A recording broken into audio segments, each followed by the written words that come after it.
আলহামদুলিল্লাহ।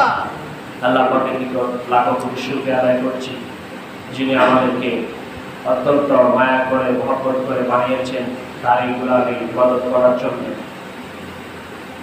আমি সাক্ষ্য দিচ্ছি আল্লাহ তাআলা ব্যতীত কোনো মাবুদ নেই, তিনি একক, তার কোনো শরীক নেই। হযরত মুহাম্মদ মুস্তাফা সাল্লাল্লাহু আলাইহি ওয়াসাল্লাম তার বান্দা এবং তার হাবিব এবং রাসূল। ওই নবীজির কদম মোবারকে লক্ষ কোটি দুরূদ সালাম, যে নবীজি আমাদের জন্য সব সময় ভালো কামনা করেছেন, মঙ্গল কামনা করেছেন।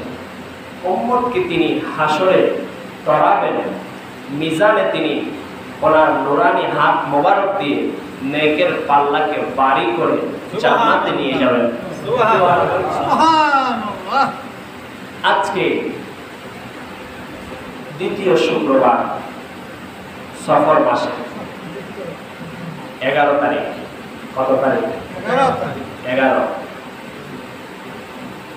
ভাদ্র মাসের মনে হয় 1 তারিখ, অগাস্টের মনে হয় 16 তারিখ। ঠিক আছে নি? আচ্ছা, যেহেতু মাসটা সফর, সিরাজ সফর, সফর মানে ভ্রমণ, ভ্রমণ করিলে দেহ মন হয় পরিবর্তন। কেউ যদি বেড়াতে যায়, সফর করতে যায়, ভ্রমণ করতে যায়, বিভিন্ন জায়গা দেখতে যায়, ঘুরতে যায়, একটু ভিতরটাকে ফ্রেশ করার জন্য, প্রাকৃতিক দৃশ্য, তাহলে অন্তরটাকে পরিবর্তন করে দেয় কে? আল্লাহ। এই জন্য আল্লাহ একটি মাস দিয়েছে সফর, যে ভ্রমণ করো। দেখো, ভ্রমণ করো পৃথিবীর মধ্যে। আমি কত পাপিষ্ঠদেরকে কত আযাব দিয়ে ধ্বংস করেছি, কত মুত্তাকিকে কত রহমত দিয়ে আমি দণ্ড করেছি। সুবহানাল্লাহ। আমি মুত্তাকিদেরকে কিভাবে দণ্ড করেছি তোমরা পৃথিবীর মধ্যে ঘুরে ঘুরে থাকো, দেখতে থাকো, আমার শুকরিয়া আদায় করতে থাকো। আর আমি বদকারদেরকে, পাপিষ্ঠদেরকে কিভাবে শাস্তি করেছি এদের দেখে তোমরা শিক্ষা নাও, আর আমি আল্লাহর কাছে তওবা করো। সুবহানাল্লাহ। এই জন্য গত শুক্রবারে বলেছিলাম সৎ কাজের আদেশ, অসৎ কাজের নিষেধ। সৎ কাজের আদেশ করলে কি লাভ হইব, কি ফজিলত, কি ফায়দা সেটা বলেছি। না করলে কি ক্ষতি, কি লস হবে, কি দুর্ভাগ্য আসবে সেটা বলেছি। আজকে একটুখানি সৎ কাজের কিছু উল্লেখযোগ্য কথা বলবো, যেগুলো খুব দরকারি। আমাদের মধ্যে সমস্যাগুলো আছে। অনেকে ওই অধিকারের আন্দোলন করে, নিজের অধিকার পাওয়ার পরে আন্দোলন স্থগিত করে, ঠিক কিনা? নিজের যখন অধিকার বুঝে পায় তখন আর 10 জনের কথা পাবে না, এইগুলো কালিবাদী আছে কিনা? নিজে বিচার সালিশ করে, বিভিন্ন বৈঠকে যায়, সরকারি করে, মাতবরি করে, যখন ওনার বাগটা পায় তখন বিচার অনুযায়ী ঘুরে দেয়। আছে কিনা? আছে? আর নাই? আপনার এলাকায় নাই? আছে, এটাই চলছে। অনেক সময় যারা নীতির কথা বলে, খবর নিয়ে দেখা গেছে তারাই বেশি দুর্নীতি করে। আছে কি? এই জন্য মানুষের ঈমান অনেক সময় টাকার কাছে বিক্রি হয়ে যায়। মানুষের আত্মসম্মান, আত্মমর্যাদা, বিশ্বাস, তাকওয়া অনেক সময় অর্থের কাছে বিক্রি হয়ে যায়।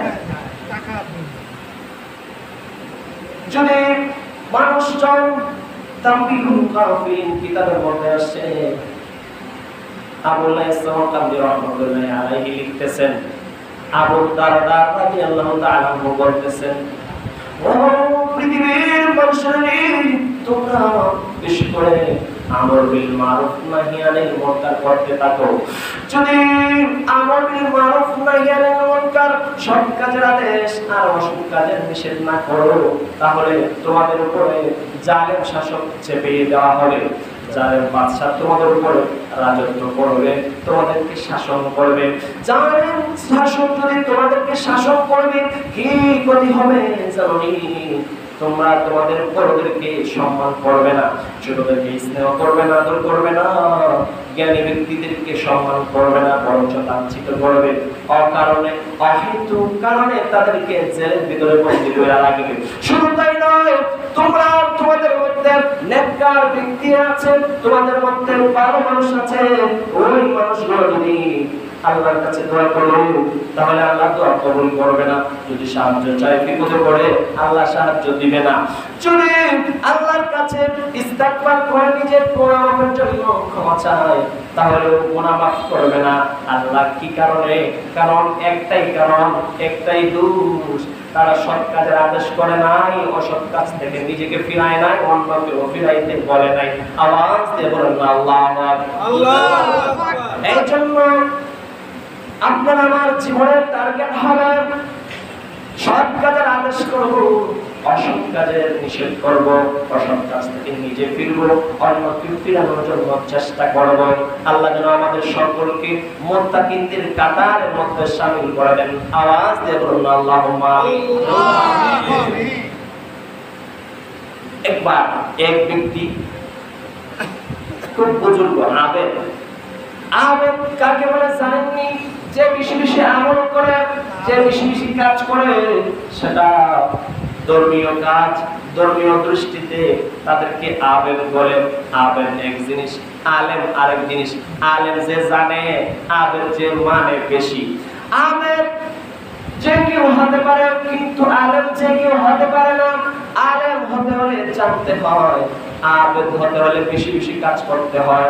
আগে জানলে না আপনি কাজ করবেন, না জানলে কাজ করবেন কেমনে? এক আবেদ আল্লাহর বড় দাস, উনি একবার খবর পাইলেন এক এলাকার মধ্যে একটি বৃক্ষের পূজা মানুষ করছে।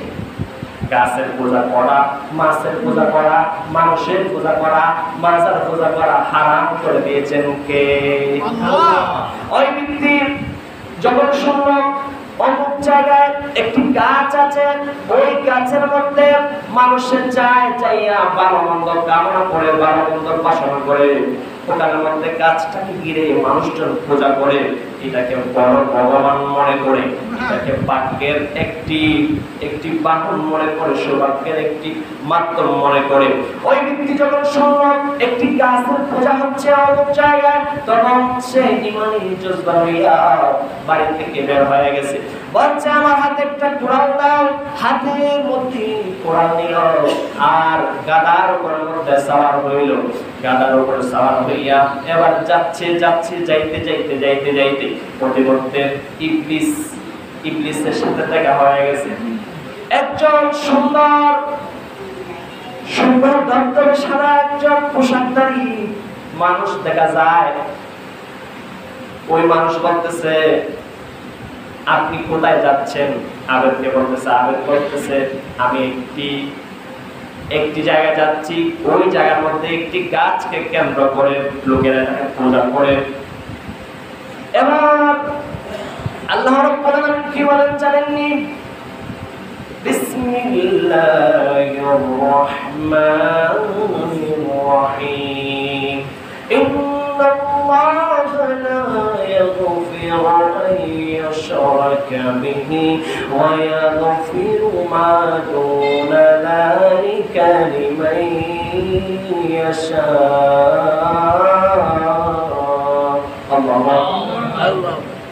আল্লাহ রাব্বুল আলামিন নিশ্চয়ই শিরক গুনাহকে ক্ষমা করেন না। আল্লাহ রাব্বুল আলামিন সব গুনাহকে চাইলে মাফ করতে পারেন, কিন্তু শিরক গুনাহকে মাফ করেন না।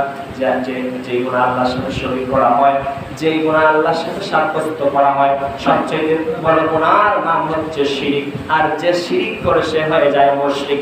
আওয়াজ দিয়ে বলেন না নাউযুবিল্লাহ। আমরা মনে করি নামাজ না পড়া বুঝি সবচেয়ে বড় গুনাহ, জিনা করা বুঝি সবচেয়ে বড় গুনাহ, মানুষের গীবত করা বুঝি সবচেয়ে বড় গুনাহ? না না না, সবচেয়ে বড় গুনাহ তালিকায় 1 নাম্বার স্থানের মধ্যে আছে শিরিক বিল্লাহ, আল্লাহর সাথে কোনো কিছু শরীক করা। এই গুনাহ থেকে যেন আমরা বাঁচতে পারি, আল্লাহ যেন আমাদের সকলকে তৌফিক দান করেন। সকলে বলেন আমিন। আল্লাহ রাব্বুল আলামিন বলতেছেন, নিশ্চয় আমি শিরিক মাফ করি না, এছাড়া আমি যত গুনাহ আছে সব গুনাহগুলো ছোট ছোট নেক আমলের মাধ্যমে সগীরা গুনাহগুলো মাফ করে দেই।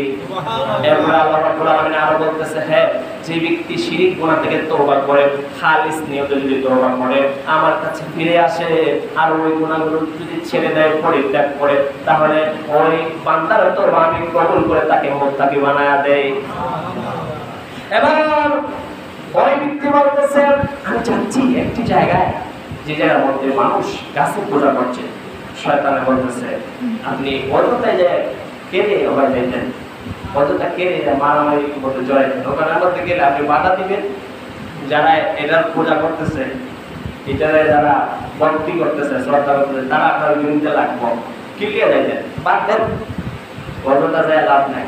এই ব্যক্তি বলে, না আমি যাইবই। এবার ইবলিস বলে, না আরে না, বাদ দেন। এইভাবে ইবলিসের সাথে তর্ক বিতর্ক হইতে হইতে এক পর্যায়ে মারামারি রূপ ধারণ করলো। 3 বার মারপিট হলো। কতবার? 3 বার। ইবলিস চেঁচায়, আবেদ ধরে যাচ্ছে, আবেদ ধরে যাচ্ছে। এবার আবেদ তো আল্লাহর শক্তি নিয়ে, ইমানের শক্তি নিয়ে ইবলিস বারবার মারিতে ফেলাই দেয়। ইবলিস আবার বলে, আবার লাগে, আবার মারিতে ফেলা। এভাবে 3 বার মারপিট হলো। কিতাব সাক্ষী দিচ্ছে 3 বার ওই আল্লাহ রাব্বুল আলামিনের বান্দা ওই আবেদকে আল্লাহ বিজয়ী দান করেছে। সুবহানাল্লাহ। জানেননি মুত্তাকিনদের সাথে কেউ না তাকিয়েও তাকে মুখে আল্লাহু আন্নাল্লাহা মা'আল মুত্তাকিন।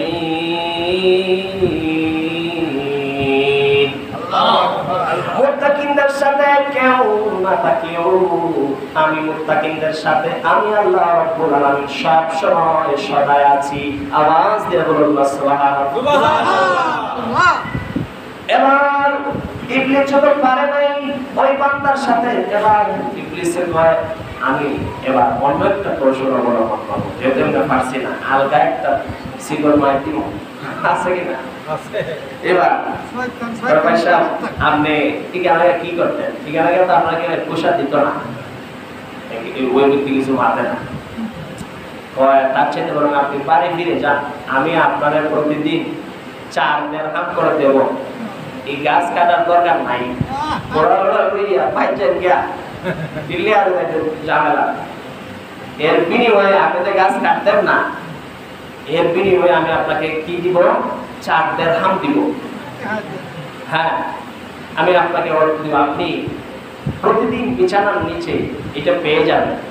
এবার আবেদন ঠিক আছে, গেলে তো কোনো লাভ নাই, আবার যদি না যাইতে তো কিছু পাওয়া যায় কিনা। মন আস্তে আস্তে পাল্টাইতেছে। টাকা হলে সবই পাকা, টাকার পাগল দুনিয়াটা, টাকা ছাড়া কিছু না চলে, কিছু না চলে, ঠিক কিনা? টাকা হলে সবই পাকা, টাকার পাগল দুনিয়াটা, টাকা ছাড়া কিছু না চলে, কিছু না চলে।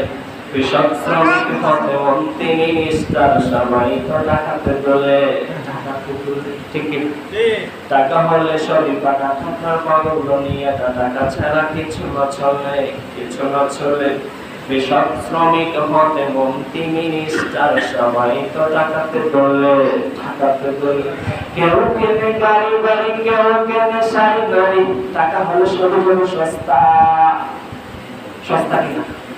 তারাই তো হয়তো সুখী দুনিয়াতে নয় দুঃখী, যাদের আছে টাকারই বস্তা, ওইসব বস্তা, ঠিক না? টাকা নিয়ে মাথা ব্যথা ভুলে গেছে এই কথা, নিঃশ্বাসের কোনো বিশ্বাস নাই, টাইমের চাই ওয়াইট পুরনো, নাই রে নাই রে নাই রে নাই, টাকার কোনো গ্যারান্টি নাই, নাই রে নাই রে নাই রে নাই, টাকার কোনো গ্যারান্টি নাই। Money loss, so something lost. Property was something lost. Character lost, everything lost.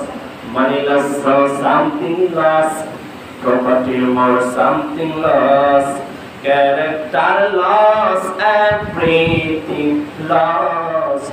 Oh, दुनिया का दौलत क्या हुई तुम समझो मैं बात में बोल रही हो, हवा के साथ जब दिन होई तेरा हो, जब आँखें बंद में तब क्या हो। आईने পোশাকে জনতাকে ধোঁকা দিয়ে করে কে মুভি আইনি দামদা দামদা আছে কি কথা সত্য কিনা? আইনের পোশাকে জনতাকে ধোঁকা দিয়ে করে কে মুভি আইনি দামদা, ক্ষমতার গরমেতে থাকার নেশায় গড়ে কেমন আছে গরিব বান্দা আছে কিনা? টাকার অভাবে কেউ ক্ষুধার সাগরে কেউ দুই বেলা খাবার তো চলে না, এরকম মানুষ আছে কিনা? টাকার অভাবে কেউ ক্ষুধার সাগরে কেউ দুই বেলা খাবার তো চলে না, যাদের আছে কোটি টাকা গরিব দুঃখীকে তারা মানুষ করে মনে করে না, ঠিক কিনা? যাদের আছে কোটি টাকা তারা যাকাত ফিতরা কোরবানি ঠিক মতো দেয় না, ঠিক কিনা? টাকা নিয়ে মাথা ব্যথা ভুলে গেছে এই কথা, নিঃশ্বাসের কোনো বিশ্বাস নাই, তাই চাই নাই রে নাই রে নাই রে নাই, টাকার কোনো গ্যারান্টি নাই, নাই রে নাই রে নাই রে নাই, টাকার কোনো গ্যারান্টি নাই। Money loss or something lost, property or something lost, character loss, everything lost. Oh, दुनिया का दौलत क्या हुई तुम समझो मैं बात में बोल रही हो, हवा के साथ जब दिन होई तेरा हो, जब के बंदे में तब क्या हो, हवा के साथ जब दिन होई तेरा हो, जब के बंदे में तब क्या हो। টাকা হলে সবই পাকা, টাকার পাগল দুনিয়াটা, টাকা ছাড়া কিছু না চলে, কিছু না চলে। কৃষক শ্রমিক হতে তিনি নিষ্ঠার সবাই তো টাকাতে তোলে, টাকাতে তোলে। কেউ কেনে গাড়ি বাড়ি, কেউ কেনে শাড়ি নারী, টাকা হলে সবই যেন সব সস্তা সস্তা। তারাই তো হবে সুখী দুনিয়াতে, নয় দুঃখী যাদের আছে টাকারই বস্তা। সুইজকে আছে কিনা? আছে কিনা? দুনিয়ার সব টাকা সুইজ ব্যাংকে, অমুক ব্যাংকে, তমুক ব্যাংকে, ওগুলো কোনো ব্যাংক নাই, ঠিক কিনা? এই জন্য টাকার কাছে আজকে মানুষের ইমান গুলো, নৈতিকতা গুলো, ব্যক্তিত্ব গুলো বিক্রি হয়ে যাচ্ছে, যার কারণে সমাজের অধঃপতন। আওয়াজ করে বলেন ঠিক কি? সেজন্য আসুন ব্যক্তিত্ব ঠিক রেখে আপনি হালাল উপায়ে টাকা উপার্জন করেন, তাতে কোনো অসুবিধা নাই। কেন আমরা অন্যায় করতে যাব, অন্যায় পথ অবলম্বন করব? কারণ সব টাকা ওই হারামের টাকা খেয়ে মরা সম্ভব না। হারামে কিন্তু আরাম নাই, যন্ত্রণার কোনো শেষ নাই, ঠিক কিনা? তারপরও কিন্তু আমাদের লোভ কাজ করে।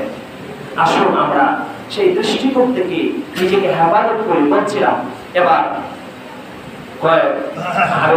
আপনি বাড়িতে চলে যান, আচ্ছা ঠিক আছে, আমি বাড়িতে গেলাম, আপনার কথা যেন ঠিক থাকে। এবার আবেদে প্রতিদিন বিছানার নিচে 4 দিরহাম করে পায়, 2 একদিন পাইছে, পরে দেন আর পায় না, কিরে যা হই বলতে নাই না, আজকে পাইছে না, কালকে পাইব, ওর 2-3 দিন বন্ধ হয়ে গেছে, আর আসে না। এবার আবার মাথা গরম করে বলছে, এবার কয় আমার কোরআনটা কই, কয়েকদিনের কোরআন, গাদাটা কই, ওই যে নেন গাদা। এবার কোরআন নিচে গাদা নিচে আবার রান্না হয়েছে, ওই গাছ কাটতো, মনে আছে নি? ওই গাছটা কাটতো, যে গাছের পূজা মানুষ করে। এবার যাইতে যেতে যেতে প্রতিমধ্যে আবার ইবলিস চাচরার সাথে দেখা, ইবলিস চাচরা করে বসব কই যায়, ওই গাছটা কাটতাম, যে গাছের পূজা মানুষ করে। আপনি কিনে দেখতেন গাছ কাটতাম, আসলে গাছ কাটতে যেতেছেন কার জন্য? এবার কয় আল্লাহর জন্য, কয় না জি না, গতবার আপনি আসছিলেন আল্লাহর জন্য কাটবেন, এবার কিন্তু আপনি আসছেন ওই টাকা পাইছেন না, নিজের জন্য আইছেন। আপনার কথা সঠিক হয় নাই। আপনি যদি আজকে এক কদম সামনে বাড়ান, আপনার গর্দান উড়িয়ে দেওয়া হবে। কারণ গতবার এসেছিলেন আপনি আল্লাহর জন্য, এই জন্য আল্লাহ আপনাকে সাহায্য করেছিলেন ফিরিস্তা দিয়ে, আপনার ইমানের মধ্যে বরকত দিয়েছেন, আপনার শক্তির মধ্যে বরকত দিয়েছেন, এই জন্য আপনি আমার উপরে বিজয়ী হয়েছেন। আর আজকে আসছেন আপনি আপনার নিজের স্বার্থের জন্য। আজকে খোদা কি কসম, এক কথা মধ্যে সামনে বাড়ান, আপনার গর্দান আস্ত থাকবে না। বাড়িতে ফিরে যান, বাবা যদি চান বাড়িতে ফিরে যান, আপনি কাজ করতে পারবেন না, আপনি বিক্রি হয়ে গেছেন। অনেক মানুষ এরকম আছেন যে তারা বড় বড় নেতা সাহেব, বড় বড় নীতির কথা বলেন, কিন্তু ওই ফাঁকি দিয়া তাই আলগা পানি দিয়া লাইলে পরে অন্যদিকে সব শেষ। আছে কি না? বিক্রি হয়ে গেছে, বিক্রি হয়ে গেছে। এই জন্য আমি বলছিলাম যে টাকার কাছে ইমান বিক্রি করলে ইমানের কোনো পাওয়ার থাকে না। টাকার কাছে যদি আপনি নৈতিকতা বিক্রি করে দেন, তাহলে আপনার ব্যক্তিত্ব ঠিক থাকে না। আপনি যদি আমরা যদি আমাদের ইমানকে ধরে রাখতে চাই, তাহলে honest is the best policy, সততাই সর্বোৎকৃষ্ট পন্থা। এই জন্য এই পন্থার মধ্যে বরকত দিয়েছেন কে? আল্লাহ। এই পন্থার মধ্যে আল্লাহ বরকত দিয়েছেন। আমি বলছিলাম সৎ কাজ করতে হবে আল্লাহ রাজি খুশির জন্য, অসৎ কাজ থেকে ফিরতে হবে আল্লাহ রাজি খুশির জন্য, নিজেকে সুরক্ষা দেওয়ার জন্য। আমাদের মধ্যে অনেক বৈষম্য আছে, আমাদের মধ্যে অনেক গোলমিল আছে, আমাদের মধ্যে অনেক খাসিয়ত এমন আছে যেটা হওয়া উচিত ছিল না। সৎ কাজের আদেশ করতে হবে, সৎ কাজের আদেশ যারা করে এদের সাথে থাকতে হবে কিনা? থাকতে হবে। আমি যদি সৎ কাজের আদেশ করার কথা বলতেছি, এই সৎ কাজ, এই অসৎ কাজটা যদি আমার মধ্যে থাকে, আমাকে সতর্ক হয়ে যেতে হবে। এই অসৎ কাজটা যদি আপনার মধ্যে থাকে, আপনার পাশে যিনি আছে ওনার মধ্যে থাকে, ওনাকেও সতর্ক হয়ে যেতে হবে। কারণ উনি যদি উচ্চার হয় না, এগুলো কি আরম্ভ করছেন, এগুলো কি, এগুলো কি আমরা বুঝি না? আছে কিনা? এরকম যদি বলেন তাহলে হুজুরকে সাপোর্ট দিবেন তো? হুজুরের সৎ কাজের আদেশ নিয়ে বলছি, সমাজকে সুরক্ষা দেওয়ার কথা বলছি, মানুষের অধিকারের কথা বলছি। এই অধিকারের কথা যে আমি বলতেছি, হুজুরের একটা নিরাপত্তার দরকার আছে কি? মাঝে মাঝে অনেকে বলবো এটা কি তার অবস্থা আর আওয়াজ নাই, আছে কি না? তখন কিন্তু যদি আপনি পাড়ায় যান, মুখটা বন্ধ করে রাখেন, তাহলে বুঝতে হবে আপনার ইমানের পাওয়ার লেস, ইমানের পাওয়ার দুর্বল। যারা সব কাজ করছে, সত্য কথা বলছে, আপনি যতটুকু পারেন, আর পারেন বা না পারেন, অন্তত পক্ষে তাদেরকে সাপোর্ট করেন। সৎ কাজ করতে না পারলেও যদি আপনি সাপোর্ট করেন, ওই ব্যক্তি সৎ কাজ করে যতটুকু সওয়াব পাবে, আপনি আমি ততটুকু সওয়াব আল্লাহ রাব্বুল আলামিন আমাদের আমলনামায় দিয়ে দিবেন। সুবহানাল্লাহ। বলছিলাম সৎ কাজের আদেশ, অসৎ কাজের নিষেধ। আমাদের অনেক অনেক কাজ বাকি মসজিদে, বিশেষ করে এই মসজিদের পাশে রাস্তাটা আছে, ওয়াজ কিন্তু গড়ে ঢুকতেছে, যাইতো নেই রাস্তা কিন্তু গেছে, এবার গড়ে ঢুকতেছে। রাস্তা হয়তো সরকারি নতুবা ব্যক্তিগত তো হবে না, এটা সরকারি বিশেষ করে হবে। রাস্তার জায়গা কোন ব্যক্তিগতভাবে ব্যবহার করা অথবা মসজিদের জায়গা ব্যক্তিগতভাবে ব্যবহার করা কি হালাল না হারাম? আওয়াজ দিয়ে বলেন হালাল না হারাম? এখন যারা মসজিদের জায়গা, সরকারি জায়গা ব্যক্তিগতভাবে ব্যবহার করছেন, তারা কি করছেন? হারাম ভাবে ব্যবহার করছেন। এই মসজিদের পাশে হুজুরের হুজরাখানার পাশে কতগুলো পোকামাকড়ের বাসা আছে কিনা? এইগুলো আপনাদেরকে খামড়ায় না? যে হুজুর ওখানে তাকে রাতের বেলা শুধু নসিহত করে আর মাঝে মাঝে চুমা মারে। ওরা তো ঘুমাই গেছে কেন? আমাকে না আসি তো মোটা মোটা বিচ্ছু, মোটা মোটা পোকা, এগুলো আক্রমণ করে। আপনি যদি ওখানে থাকতেন তাহলে বুঝতেন কতগুলো ময়লা, কতগুলো আবর্জনা, এগুলো কি সরানো যায় না? কি বলেন? এগুলো কি সরানো যায় না? যায় কিনা? ওয়াজ কিন্তু ঘরে ঢুকে গেছে, এই ওয়াজগুলো দরকার আছে কিনা? বলেন না আছে কিনা? হয়তো এই জায়গাটুকু সরকারি নতুবা মসজিদে যে আপনার ঘরের পাশে যদি অন্য একজন এইভাবে ময়লা স্তূপ রাখতো, বিভিন্ন আবিজাবি জিনিস রাখতো, তাহলে আপনি সহ্য করতেন? হ্যাঁ, আওয়াজ দিয়ে বলেন সহ্য করতেন? এটা খোদার ঘর, আল্লাহর ঘর। এই ঘরের পাশে বিভিন্ন মানুষ বিভিন্ন কত আবিজাবি নানা জিনিস রাখছে, কত দুর্ব্যবহার করছে। এর মসজিদের পক্ষ হয়ে কথা বলার মতো একটি মানুষ আমি পেলাম না। কিন্তু কেন? কেন এই ময়লাটুকু কি পরিষ্কার করা যায় না? নাসিফু আপনিও থাকুন, তোমরা নিজেদের দরবারের আঙ্গিনাটুকু পরিষ্কার রাখো। তাহলে নিজেদের দরবারের আঙ্গিনাটুকু যদি পরিষ্কার রাখার কথা নবী বলছেন, তাহলে মসজিদ তো এর আগে আরো বেশি গুরুত্ব দিয়ে পরিষ্কার করা দরকার, ঠিক কিনা? তাহলে এই মসজিদের আশেপাশে যত নোংরা আছে, ময়লা আছে, আবর্জনা আছে, এগুলো পরিষ্কার হবে তো ইনশাআল্লাহ? আওয়াজ দিয়ে বলেন হবে তো ইনশাআল্লাহ? মসজিদের জায়গাটুকু কেউ ব্যক্তিগতভাবে ব্যবহার করতে দিবেন না। ইমামের কাজ কি? নসিহত করা। ইমামের কাজ কি? নামাজ পড়ানো, দিন শিক্ষায় মানুষদেরকে, মুসলিমদেরকে শিক্ষিত করা। আর কমিটির কাজ কি? হুজুরের মন বাড়া। কমিটির কাজ কি? বলেন না, হুজুরের মন বাড়া। হুজুর বাড়ানা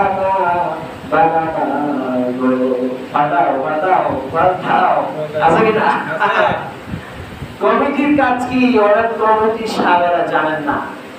আমি গত এক মাসের উপরে আগে মাইকের জন্য বলছিলাম যে আপনারা অনেকে দিয়েছেন, এই কালেকশনটুকু এখনো জমা আছে, কিন্তু কোনো কাজ হয় নাই। একটি মানুষ পেলাম না যে এটা দায়িত্ব নিয়ে, যে এটা কেন কাজটা হচ্ছে না, কেন আমাদের মাইকের সাউন্ডটা হচ্ছে না, কেন বক্স আওয়াজ করছে না, একটি মানুষও পেলাম না। কিন্তু কেন? এগুলো কি দরকার না? এগুলো কি সৎ কাজ না? এগুলো কি সৎ কাজের উপদেশ না? আওয়াজ দিয়ে বলেন। আমাদের কি আরো সচেতন হতে হবে, সচেতনতা বৃদ্ধি করতে হবে। আজকে আমরা নিজেরা খারাপ হয়ে গেছি বলে, নিজেরা সুদূর হয়ে গেছি বলে, এই জন্য দেশের যে নেতা তিনি আরো বড় আছে কিনা? আগে নিজে সুদ চাটতে হবে। সরকারের দোষ দেওয়া লাভ নাই, সরকারের দোষ দেওয়া কোনো লাভ, নিজে আগে ভালো হতে হবে, এরপরে সরকার ভালো হয়ে যাবে। আল্লাহ যেন আমাদের সকলকে বোঝার তৌফিক দান করেন। সকলে বলুন আমিন। ওয়া আখিরু দাওয়ানা আলহামদুলিল্লাহি রাব্বিল আলামিন। আসসালামু আলাইকুম। আরেকটি কথা না বললেই নয়, সেটি হচ্ছে